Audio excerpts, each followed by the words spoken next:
also noticed my friends in the showed up band are sitting over there. They're going to be playing, so I have to ask the readers to read especially loud today to drown those guys out. Welcome to Poetry on the Patio. This is our 8th annual poetry reading celebrating National Poetry Month. We began this in 1998, inspired by then Poet Laureate, U.S. Poet Laureate Robert Pinsky, who developed the Favorite Poem Project. And his theory was that Americans really do like poetry, and that in fact we have favorite poems, and that poems should be read out loud. A poem is like a song, and it's really best delivered out loud. And so he started getting people together in small informal groups that year. The Favorite Poem Project has now yielded, I think, at least 2 anthologies, really terrific anthologies, by the way, if you're interested in poetry anthologies. And this has become one of the highlights of my year. I'm very happy that we're outside again this year. Last year we had to go in because I think it was about 57 degrees, and so we're very lucky, and that's actually going to be the subject of my poem today. I get to read every single year, which is unusual because we really try to not have a whole lot of repeats. We've had over 90 members of the UST community stand up in front of this group and read poems over the last 8 years. I think that's really terrific. They've come from all walks of life at St. Thomas, and I often say it's kind of like a potluck meal. You know, we don't tell people what to read.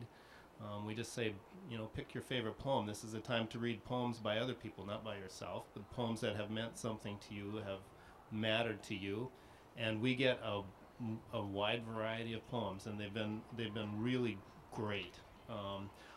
Julie and I, by the way, I want to thank Julie Kimlinger right away for setting up the roster of readers this year. She does that every year. It takes all year long to come up with a list of people to read poems. We start thinking, and as soon as this is done today, we start thinking about, we got to ask so-and-so for next year.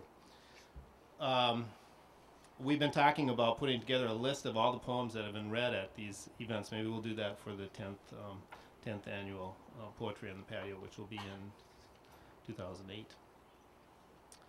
I wanted to read a couple of things before I start, and then I'll explain how this goes. But I think it's important for us to stop and think about why poetry has importance for us and has value for us.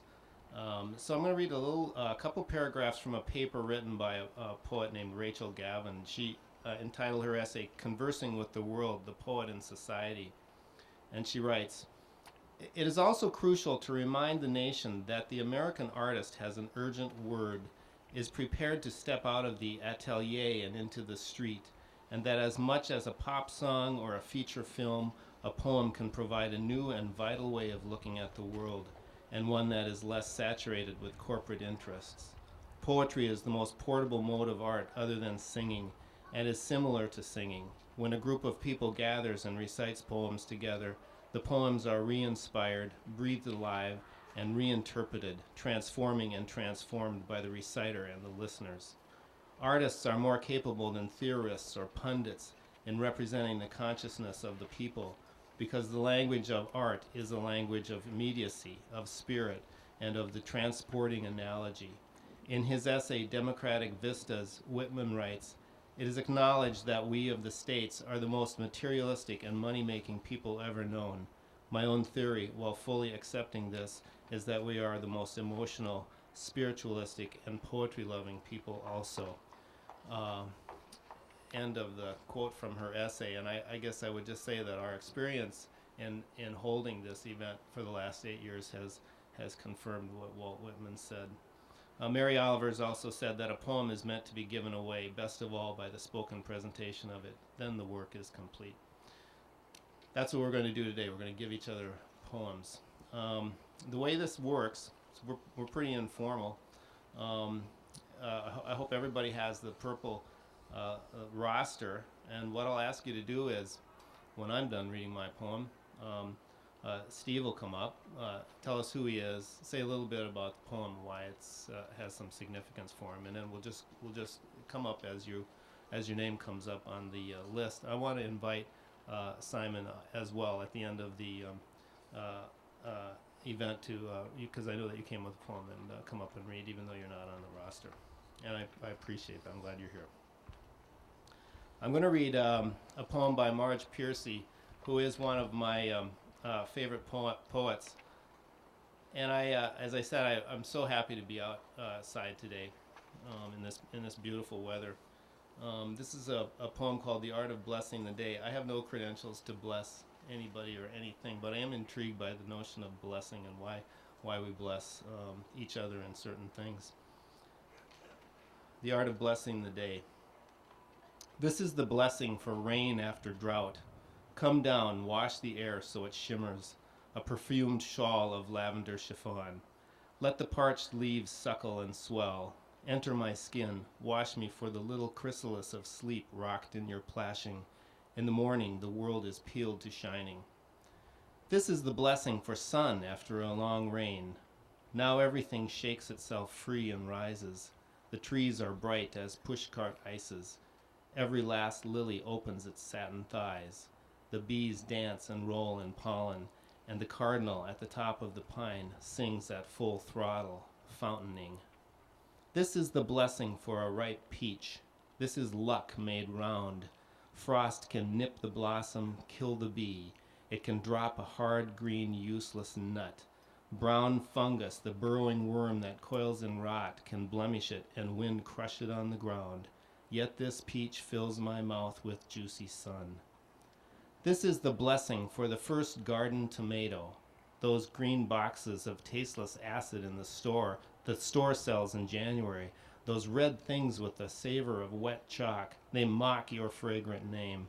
How fat and sweet you are, weighing down my palm, warm as the flank of a cow in the sun. You are the savor of summer in a thin red skin. This is the blessing for a political victory. Although I shall not forget that things work in increments and epicycles, and sometime leaps that half the time fall back down, let's not relinquish dancing while the music fits into our hips and bounces our heels. We must never forget pleasure is real as pain. The blessing for the return of a favorite cat, the blessing for love returned, for friends returned, for money received unexpected, the blessing for the rising of the bread, the sun, the oppressed. I am not sentimental about old men mumbling the Hebrew by rote with no more feeling than one says Gesundheit. But the discipline of blessings is to taste each moment, the bitter, the sour, the sweet, and the salty, and be glad for what it does not hurt. The art is in compressing attention to each little and big blossom of the tree of life, to let the tongue sing each fruit, its savor, its aroma, and its use. Attention is love, what we must give children, mothers, fathers, pets, our friends, the news, the woes of others. What we want to change, we curse and then pick up a tool.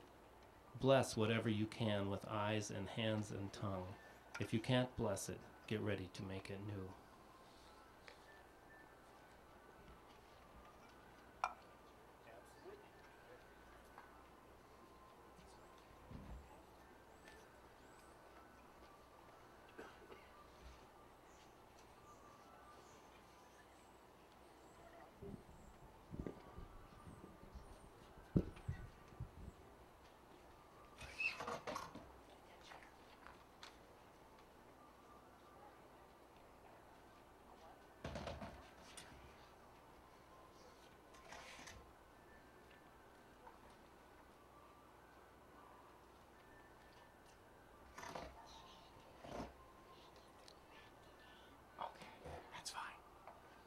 I'm Steve Laumakis. I'm in the philosophy department, and this is my daughter Molly.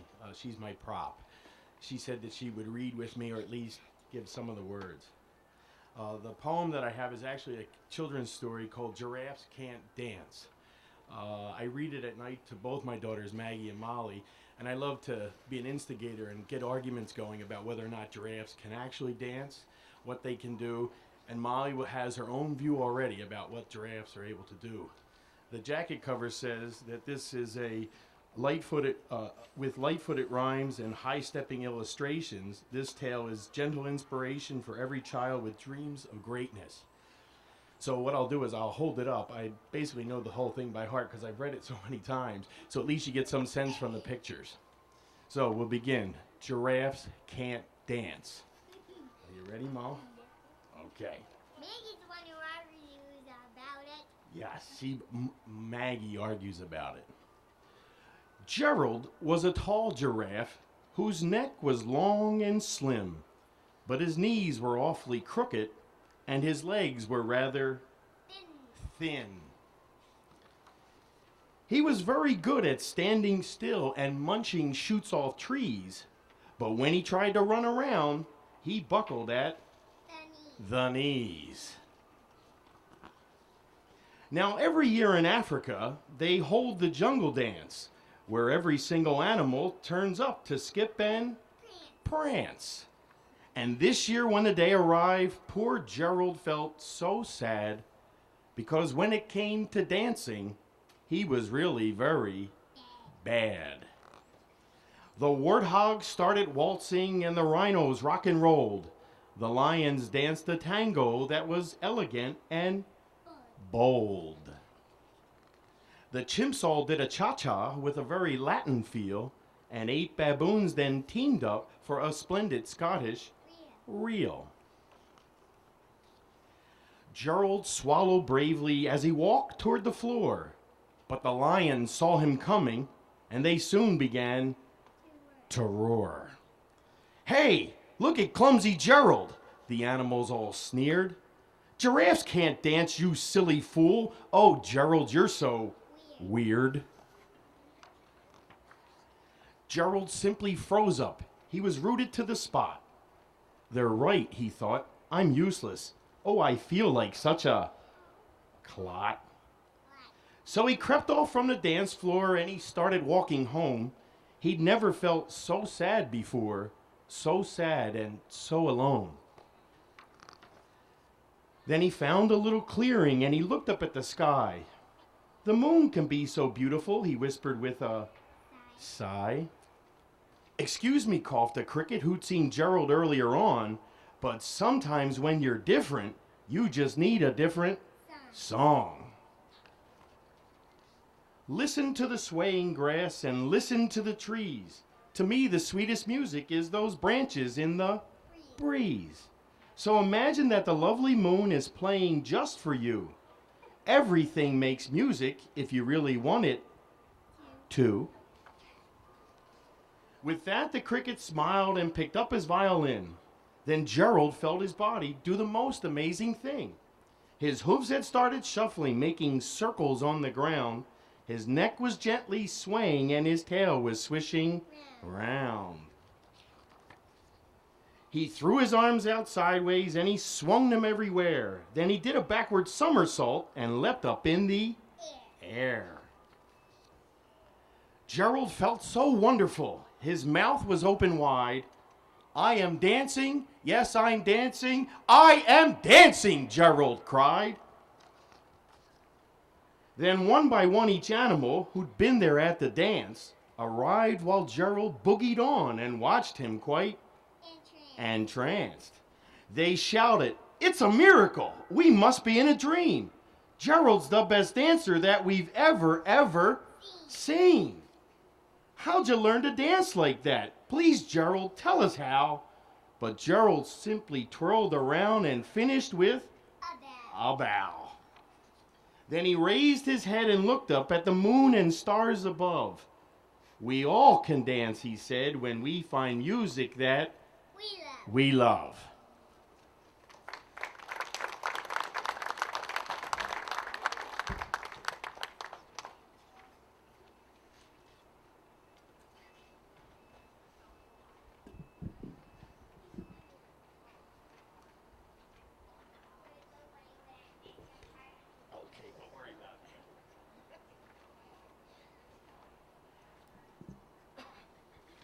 My name is Alethea Alden, and I am finishing my sophomore year here. I'm a communication major and an English and Women's Studies minor. I decided to read this poem The Road Not Taken by Robert Frost because I read it a lot as a little girl, and each time I reread it, I notice something different that I didn't see the last time. So I'm going to read it, and then I will tell you a little bit more about it. Two roads diverged in a yellow wood, and sorry I could not travel both and be one traveler. Long I stood, and looked down one as far as I could, to where it bent in the undergrowth. Then looked the other, just as far, and having perhaps the better claim because it was grassy and wanted wear, though as for the passing there, had worn them really about the same. And both that morning equally lay, and leaves no step had trodden back. Oh, I kept the first for another day, yet knowing how way leads to way, I doubted if I should ever come back. I shall be telling this with a sigh, somewheres ages and ages hence. Two roads diverged in a wood, and I took the one less traveled by, and that has made all the difference. So like I said, each time I read it, I notice something different, and I feel like this poem is pretty reflective of my life and probably most people's lives, where I want to know all of my options, and sometimes I have to try them all before I can pick a direction. And I often wonder what life would be like if I had taken that other road.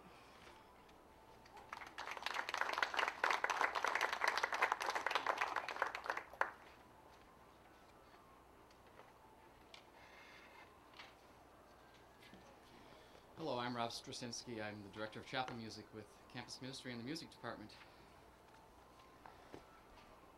My favorite poem is usually the last poem I've read. And so among the readings is a collection of poetry by Mary Karr, who we think will be coming to St. Thomas next fall as part of the Sacred Arts Festival. And she writes about poetry and faith. This is entitled Winter Terms End, and I love it because my life has been as a teacher, and it's about, she wrote this for one of her students, a unique student of hers. Winter Terms End. The student pokes her head into my cubicle. She's climbed the screw thread stairs that spiral up to the crow's nest where I work to say goodbye. She hands back books I lent. I wave her to move papers from the spot she always took, worrying a sentence or a line, or come with protruded tongue to show a silver stud, or bamboozled by some guy who can't appreciate the dragon tattooed on her breast, the filigree around her thigh. This term she's done with school. 4 years she's siphoned every phrase or anecdote or quote that's mine to dole. She knows that I know or used to know, for in me sonnets fade. Homer erodes like sandstone worn by age. Each year I grow emptier, more obsolete, can barely grope to words that once hung iridescent in my skull. When 30 years back I asked my beloved tutor how I'd ever pay him back, he said, "It's not that linear. Only carry on this talk with someone else." All his thoughts on Western Civ would melt like ice without this kid. Hair dyed torch red, painted flames on her lug sole boots. She safety pinned a plastic charm of Our Lady's Sacred Heart to her sleeve. Last night, to plot her destiny, she hurled at the world map a lopsided dart and hit a South Seas fly speck. Call collect, I say, if you get stuck. Read thus and such translations of Rilke only. And though I sound like Polonius to myself, she scribbles down my platitudes. Without her like, I'd live in the dull smear of my own profession, each kid a repeat, indistinct from the vanishing instants that mark us as made. The hand that hold this pen's assembled by some force newly manifest in her face. She brought amazement for a spell, then tore loose into the labyrinth I've meandered in, addled as a child, feeling along the string my teacher tied. My eyes stare out from ever deeper sockets edged in mesh. I watch her cross the snow-swirled quad, backpacked in hunter plaid, bent like an old scholar, moving with care across the slippery earth. Snow is falling over the quad, like rare pages shredded and dispersed by wind. That white, wild filling every place we've stepped.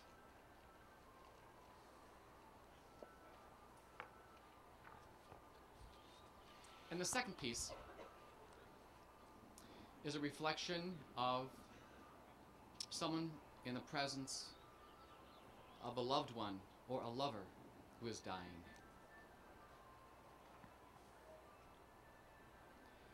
When I put my hands on your body, on your flesh, I feel the history of that body, not just the beginning of its forming in that distant lake, but all the way beyond its ending. I feel the warmth and texture, and simultaneously I see the flesh unwrap from the layers of fat and disappear. I see that fat disappearing from the muscle. I see that muscle disappearing from around the organ and detaching itself from the bones. I see the organ gradually fade into transparency, leaving a gleaming skeleton, gleaming like ivory that slowly revolves until it becomes dust. I am consumed in the sense of your weight, the way that your flesh occupies me. Momentary space, the fullness of it beneath my palms. I am amazed at how perfectly your body fits into the curves of my hands. If I could attach our blood vessels so we could become each other, I would. If I could attach our blood vessels in order to anchor you to the earth, to this present time, I would. If I could open your body and slip up inside your skin and look out your eyes and forever have my lips fused with yours, I would. It makes me weep to feel the history of you, of your flesh beneath my hands in a time of so much loss. It makes me weep to feel the movement of your flesh beneath my palms as you twist and turn over to one side, to create a series of gestures to reach up around my neck, to draw me nearer. All these moments will be lost in the tears, in the rain. Thanks.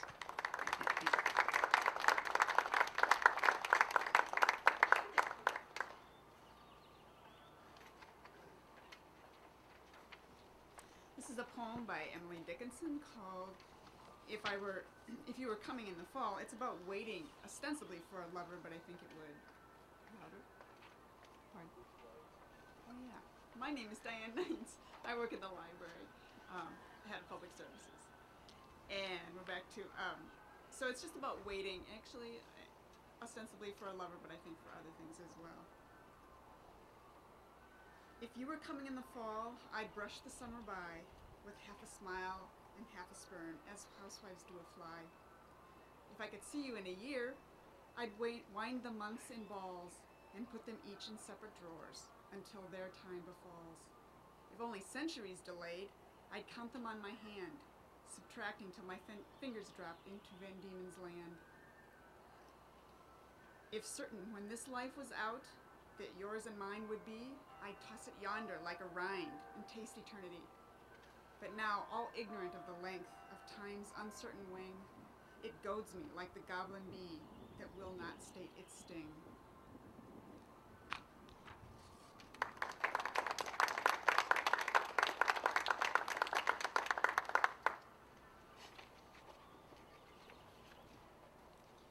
Hello, my name is Joseph Bartolotta. I'm a senior, graduating this summer, and I'll be going on to grad school next year at Iowa State University. I'm an English major, And I chose a poem by Wilfred Owen called Dolce et Decorum Est. The reason I chose this is I kind of had trouble choosing a poem. I'm sure most people, if you ask what's your favorite poem, they'll get a list of about 20 or so. It's not that easy. But I started to think of, I enjoy poems that are pleasing and that really reflect some great truths about love, about life. About life, about family, friends, those things I cherish. But I also really admire poems that try to take things that may seem grotesque and difficult to deal with, and try and deal with them in a beautiful way. And that's what I found with Dolce et Decorum Est. It's a poem written by Wilfred Owen, who was he was a member of the 21st Special Air Service Regiment in the Royal Army of Britain during World War I, which was called the Artist Rifles. And he suffered from shell shock in 1917, and in August of 1918 he was deemed fit for service again, and he was killed in combat in France on November 4th in 1918. And 7 days later was Armistice Day. The title of the poem refers to the last line, Dulce et Decorum Est pro patria mori, which is from Horace's Odes, which translates to "It is sweet and honorable to die for the fatherland." So this is Dulce et Decorum Est by Wilfred Owen. Bent double, like old beggars under sacks, knee-knocked, coughing like hags, we cursed through sludge, till on the haunting flares we turned our backs and towards our distant rest began to trudge. Men marched asleep, many had lost their boots but limped on, bloodshot, all went lame, all blind, drunk with fatigue, deaf even to the hoots of tired, outstripped 5 9s that dropped behind. Gas, gas, quick boys, an ecstasy of fumbling, fitting the clumsy helmets just in time, but someone still was yelling out, and stumbling and floundering like a man in fire or lime, dim though the misty plains and thick green light, as under a green sea I saw him drowning. In all my dreams, before my helpless sight, he plunges at me, guttering, choking, and drowning.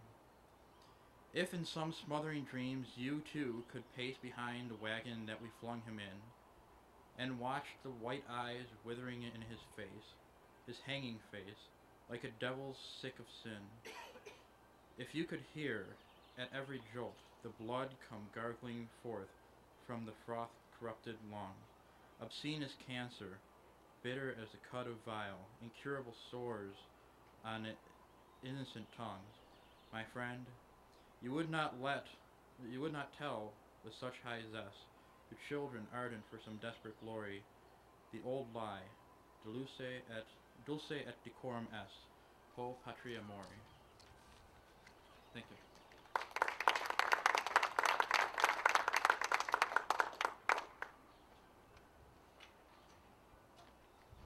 My name's Curt LeMay, and I'm the director of Archbishop Ireland Library on the South Campus. And I wanted to center on a Minnesota poet first, who's also very well known nationally, and that would be Robert Bly, and this is pre the Iron John days. It's a folk-like hymn that reflects on immortality.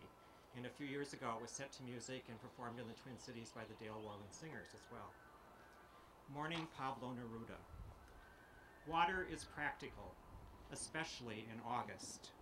Water, fallen into buckets, I carry to the young willow trees whose leaves have been eaten off by grasshoppers. Or this jar of water that lies next to me on the car seat as I drive to my shack. When I look down, the seat all around the jar is dark, for water doesn't intend to give, it gives away. And the jar of water lies quivering as I drive through a countryside of granite quarries. Stones soon to be shaped into blocks for the dead, the only thing that they have left that is theirs. For the dead remain inside us, as water remains in granite, hardly at all. For their job is to go away, and not to come back even when we ask them. But water comes to us. It doesn't care about us. It goes around us on the way to the Minnesota River, to the Mississippi, to the Gulf, always closer to where it has to be. No one lays flowers on the grave of water, for it is not here, it is gone. And second is called Lapiz Azul by famous Chicana poet Lorna D. Cervantes, and it is a complex meditation on the nature of love. It means blue pencil, and the South Campus, the School of Divinity, has a lot of Latino and Latina students, and I know they've been worried about the immigration things in the news lately, so I'd like to dedicate this poem to them. Lapiz Azul. A blast of the bluest air, my jay sears across free clouds with sheer audacity. I love you like this. A swoop of the heart, and there it is. A field so blue, I live through a dense dream of wet and white. This world could be a dream. This dream, a universe. This season's flight I go, holding an inefficient compass of pure heart. Love, I can't tell you how it is to dissolve out of duty and air in the thick grief of the expendable. Thank you.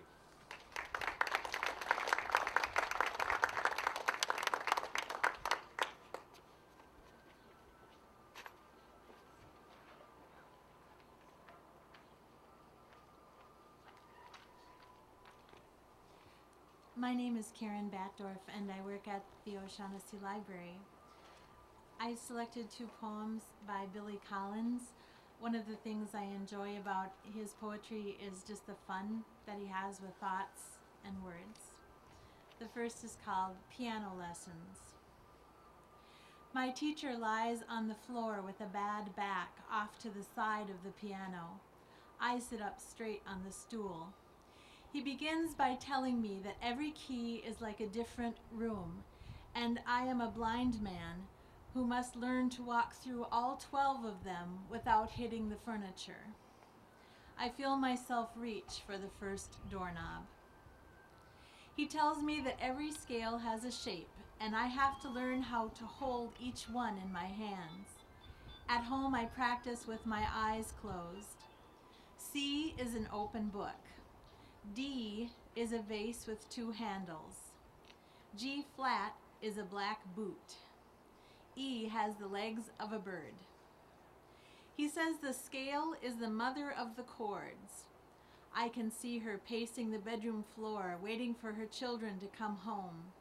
They are out at nightclubs, shading and lighting all the songs while couples dance slowly or stare at one another across tables. This is the way it must be. After all, just the right chord can bring you to tears. But no one listens to the scales. No one listens to their mother. I am doing my scales, the familiar anthems of childhood. My fingers climb the ladder of notes and come back down without turning around. Anyone walking under this open window would picture a girl of about 10 sitting at the keyboard with perfect posture, not me slumped over in my bathrobe, disheveled like a white Horace Silver. I am learning to play It Might As Well Be Spring, but my left hand would rather be jingling the change in the darkness of my pocket or taking a nap on an armrest. I have to drag him into the music like a difficult and neglected child. This is the revenge of the one who never gets to hold the pen or wave goodbye, and now who never gets to play the melody. Even when I'm not playing, I think about the piano. It is the largest, heaviest, and most beautiful object in this house. I pause in the doorway just to take it all in. And late at night, I picture it downstairs, this hallucination standing on 3 legs, this curious beast with its enormous moonlit smile. The second poem is called Questions About Angels. Of all the questions you might want to ask about angels, The only one you ever hear is how many can dance on the head of a pin. No curiosity about how they pass the eternal time besides circling the throne chanting in Latin, or delivering a crust of bread to a hermit on earth, or guiding a boy and a girl across a rickety wooden bridge. Do they fly through God's body and come out singing? Do they swing like children from the hinges of the spirit world, saying their names backwards and forwards? Do they sit alone in little gardens, changing colors? What about their sleeping habits, the fabric of their robes, their diet of unfiltered divine light? What goes on inside their luminous heads? Is there a wall these tall presences can look over and see hell? If an angel fell off a cloud, would he leave a hole in a river, and would the hole float along endlessly, filled with the silent letters of every angelic word? If an angel delivered the mail, would he arrive in a blinding rush of wings, or would he just assume the appearance of the regular mailman and whistle up the driveway reading the postcards? No, the medieval theologians control the court. The only question you ever hear about, the little dance floor on the head of a pin, where halos are meant to converge and drift invisibly. It is designed to make us think in millions, billions, to make us run out of numbers and collapse into infinity. But perhaps the answer is simply one. One female angel dancing alone in stocking feet, a small jazz combo working in the background. She sways like a branch in the wind, her beautiful eyes closed, and the tall, thin bassist leans over to glance at his watch, because she has been dancing forever, and now it is very late, even for musicians.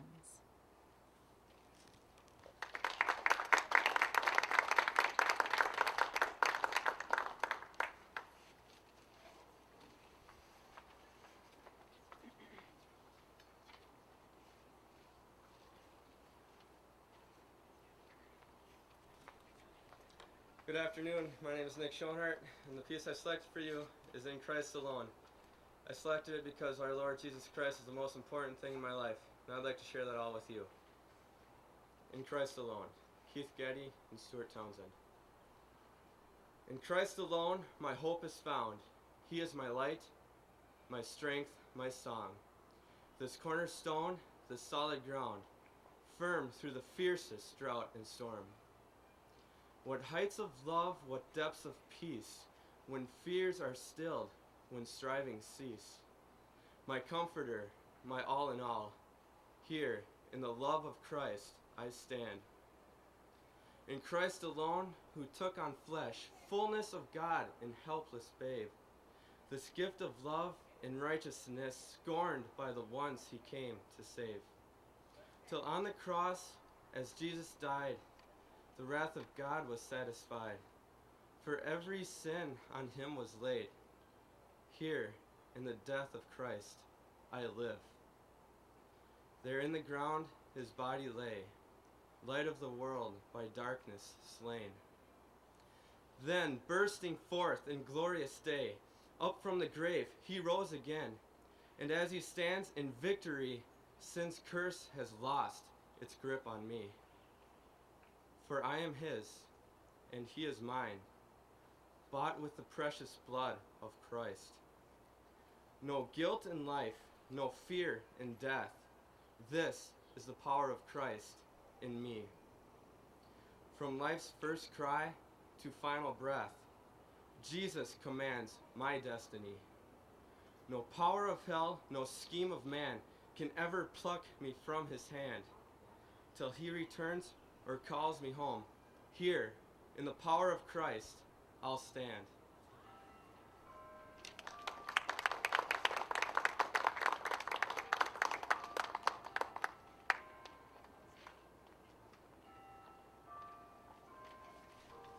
Hi, I'm Shelly Nordtorp-Madson, and I always thought that I would rather pluck out my eyeballs than appear in front of a microphone for reading poetry, but I owe Dan and Julie big time.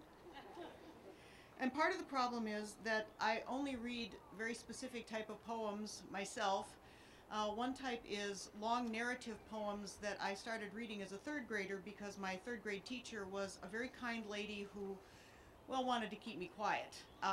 And so sent me to the back of the room to explore the 36-volume Western Poetry Encyclopedia. But I didn't think you wanted to hear either Evangeline, the Lady of Shalott, or The Highwayman.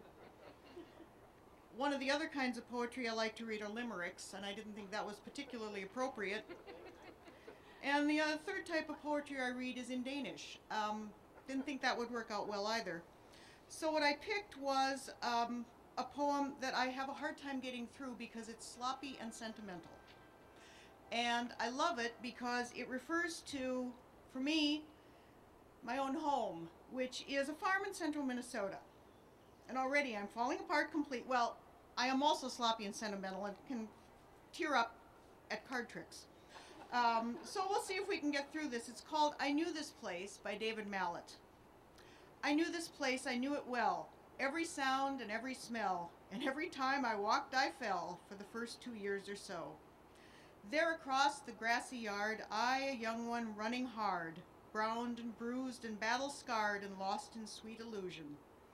And from my window I can see the branches of an ancient tree. Reaching out, it calls to me to climb its surly branches. But all my climbing days are done, and these tired legs I'm standing on would scarcely dare to leave the spot upon which they are standing. And I remember every word of every voice I ever heard. Every frog and every bird, yes, this is where it starts. My sister's laugh, the sighing wind. This is where my life begins. This is where I learned to use my hands and hear my heart. This house is old. It carries on like verses to an old-time song. Always changed but never gone. This house can stand the seasons. Our lives pass on from door to door, dust across a wooden floor. Like feather rain and thunder roar, we need not know the reason.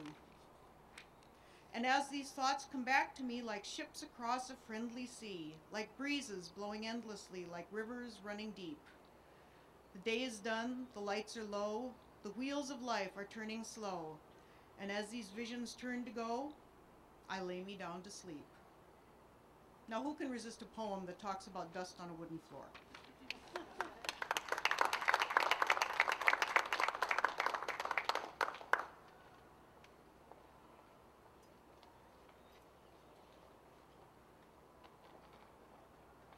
Good afternoon. My name is Sharon Fisher. I am the Director of Administrative Services on the Minneapolis campus. I have been with the university about 22 years, and this is the first time I've ever done something like this. So you're going to bear with me on this one. I'm going to, in the essence of time, only read two of the three. I had a dickens of a time trying to decide what to read.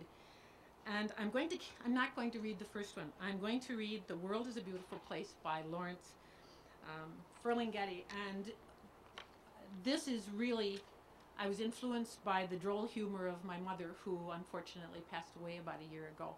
So, The World is a Beautiful Place. The world is a beautiful place to be born into if you don't mind happiness, not always being so much fun, and if you don't mind a touch of hell now and then, just when everything is fine, because even in heaven, they don't sing all the time. The world is a beautiful place to be born into if you don't mind some people dying all the time, or maybe only starving some of the time, which really isn't half bad if it isn't you. Oh, the world is a beautiful place to be born into if you don't much mind a few dead minds in the higher places, or a bomb or two now and then in your upturned faces, or such improprieties as our name-brand society is prey to with its men of distinction and its men of extinction and its priests and other patrolmen, and its various segregations and congressional investigations and other constipations that our fool flesh is heir to. Yes, the world is the best place of all for a lot of such things as making fun of the fun scene, and making the love scene, and making the sad scene, and singing low songs and having inspirations and walking around looking at everything and smelling flowers and goosing statues and even thinking and kissing people and making babies and wearing pants and waving hats and dancing and going swimming in rivers, on picnics in the middle of the summer, and just generally living it up. Yes, but then right in the middle of it comes the smiling mortician. And my last poem is named The Sad Story of Tommy McTiver. And this is dedicated to my grandson Nolan, who's 11, and my grandson Sam, who is 6. Sit back and I'll tell you of Tommy McTiver, whose parents uncaringly made him eat liver. I'll try to explain in a sensitive way why Tommy McTiver is not here today.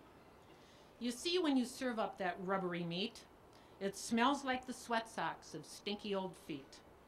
The room becomes filled with the hideous odor of all the manure in the state of Dakota. Poor Tommy was given a plate full of liver, which frightened the dog and made the cat shiver. But nevertheless, Tommy did what was right. He cut a big piece and he chewed up a bite. Then what happened next is too horrid to tell. His body went stiff and he shrieked as he fell. The ambulance came and they drove him away and promised to have him return in a day. The driver, however, drove right off the street when he heard what Tommy had happened to eat. The man accidentally drove into the river, and all because Tommy McTiver ate liver. So everyone died, and I'm sorry to say this story could happen again here today. So please, Mom and Dad, think of Tommy McTiver, and don't make me eat one more bite of this liver. Thank you.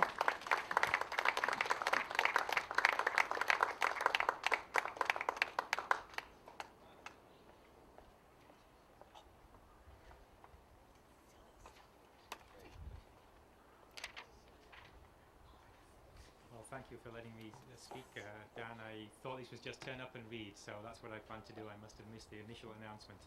And after hearing such beautiful poems, I'm a little reluctant to subject you to this piece of agitprop. But St. Thomas is about diversity, right? I'm Simon Ems. I'm chair of biology department. I've been here for 10 years, and I've never done anything like this before either. I was raised in England, and was raised in the punk era in England, where sarcastic anger was a principal means of political expression. And there arose at that time a punk poet who goes by the nom de guerre of Attila the Stockbroker. This poem needs a bit of explaining. As many of you, all of you know, Rupert Murdoch owns Fox TV network here in the United States and many other right-wing propaganda machines around the world. And in the 1980s, Murdoch in Britain took over the publishing company William Collins, who, among other things, publishes Bibles. And Attila the Stockbroker imagined what it would be like after Murdoch got his hand on the Bible publishing of Collins, and he wrote this poem called The Bible According to Rupert Murdoch. In the beginning was the Word, and the Word was gotcha. And the Lord Rupert said, let there be a royal family, and let enormous quantities of trivia and drivel be written about them, yea, even unto the point where a mentally subnormal yak couldn't possibly find it interesting anymore. And let babies be born unto this royal family, and let the huge swaths of nauseating sludge written about them surpass even that written about their parents, even though these babies and their parents are about as interesting as a wet afternoon on the terraces of Selhurst Park. And the Lord Rupert said, let there be soap operas. And let each of these soap operas be so mind-numbingly moronic as to make a wet afternoon at Selhurst Park seem a truly uplifting experience. And let entire forests and the ecological balance of several continents be destroyed to make the endless vistas of retarded outpourings about these unspeakable transmissions. And let there be enormous breasts and endless screwing and hours and days and weeks and months and years of chauvinistic right-wing propaganda, so that the brain-dead prats who like the screwing and the soap operas and the breasts and the royal stories get the politics as well. And let any journalist who tries to stand up to the proprietor and editor in the name of truth and intelligence and integrity and journalistic standards be instantly dismissed and cast forever into a bottomless pit of chimpanzee feces. And let those journalists who suffer this fate rejoice at the great career move they have just made. And the Lord Rupert looked at his work, and even he saw that it was a load of crap. But this was the enterprise culture, and it sold millions, so it was good. And on this basis he decided to take over the television too, and the earth itself wept, and little robins vomited, and furry animals threw themselves under trains, and the whole thing was filmed by Fox TV for a horror nature program. And the most awful thing of all was that this was just the beginning. Thank you.